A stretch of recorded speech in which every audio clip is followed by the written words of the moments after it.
augstais ziemelis man skaudri iekož šajā, un lapas dzeltenās no kokiem strauji lejupkrīt, un vējšās sagriež skaudrā dzīves nobeiguma dejā, jo gaiši nesmaidīs tās saulē atkal citu rītu. Un vēlais rudens dārs ar pelēcīgo dvašu grauj cerības un skumjas iedzen dziļi dvēselē. Tur dzelkšņains krūms stāv kails ar rožu karalieni pašu. Vairs lapu nav, grauž tārpi tumšās augstās pazarēs. Bet pēkšņi acis apdedzina spilgta spoža saule. Ne saule tā, bet tumši sarkans degošs rozes zieds. Vai tā var būt?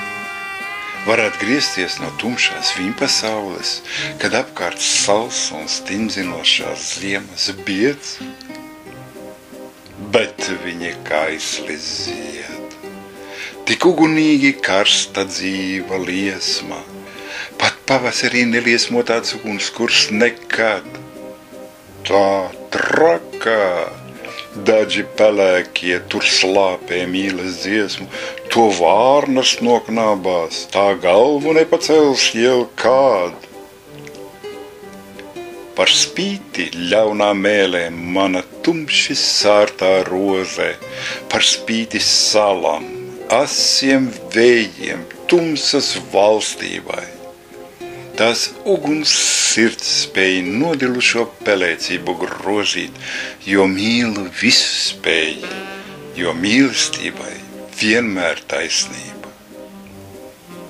Es glāstu liegi manas rozes viedlapiņas maigās, un rasas pilieni kā tūkstoši asaras tur spoži mirdz. Sirds mīlēt nepārstās, tā dzīvos jauna pavasara gaidās, kad mīlā atkal degs tur tumši sārtās rozes sirds.